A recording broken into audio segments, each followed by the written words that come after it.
All right, let's speak now to Scott Lucas, who's a professor of international politics over at Birmingham University. It's always a pleasure having you on the show, Professor Lucas. I want to start off with the U.S. I mean, when you think about the beginning of the country, it was all about throwing off the shackles of the English monarchy. More than 2 centuries ago, the system was that the institutions that were set up were designed to cut down on people imposing their will on ordinary folks. I mean, so is it really a surprise that there is a long history of government distrust? Well, certainly the U.S. is a system which not only, of course, comes out of turning against the British system, but it is one which is a federal system. And so there's always been a history of not just do you distrust government, but this idea of states' rights versus those guys up in Washington. But I think if you're talking about the current situation in America, there's a paradox here. And that is the American institutions still stand after almost 250 years. But what you've had are 2 things. First of all, you've had certain individuals who, to gain political power and hold it, you might think about a recent president of the United States, have been willing to try to tear down all those institutions with disinformation, with lies, even with an attempted coup last year. And at the same time, the American media system, rather than being able to, as it were, provide that steady, reliable source of information, has become polarized. That amidst the 21st century world of social media, new media, you have division replacing dialogue, and quite often falsehoods replacing what in fact is reliable fact.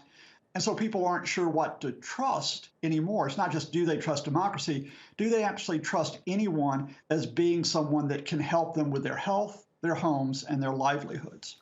We'll get to media and social media, like you just mentioned, in just a bit. But I mean, I also briefly mentioned this. So compared to public opinion patterns in the United States and China, it's a very there is a very high satisfaction with the central government. I'd like to get your thoughts on this. Well, I think you may need to take a grain of salt with the poll from Edelman, because remember that in autocracies, if one expresses dissatisfaction with the government or distrust, well, in a controlled society, that quite often will not be met with approval. So whether or not rating from an autocracy is a reliable source, that's questionable in itself. But beyond that, let's just talk about China, for example. One might say that faith in Chinese institutions has been bolstered because they have been able to control the pandemic. They have been able to keep the economy ticking over, although it's facing some bumps right now. But if you look at Russia, which I think we can also say is an autocracy, they have not handled the coronavirus crisis very well.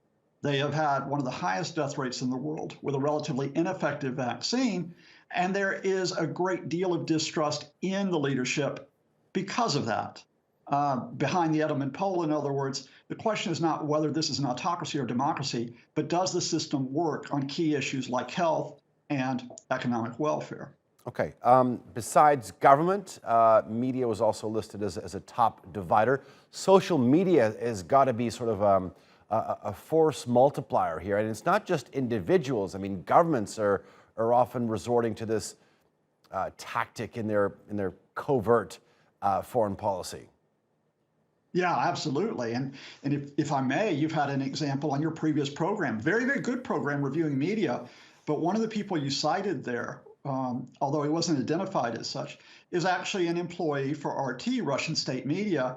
And he was putting out tweets which were not exactly correct regarding the situation regarding Russia, Ukraine, and NATO, and you are giving oxygen to it. And I understand why, but if you're not careful, what happens is we can't distinguish those tweets and those messages, especially those put out by state operatives, which are reliable, which are meant to inform us, and those which are meant to, let's say, mislead us.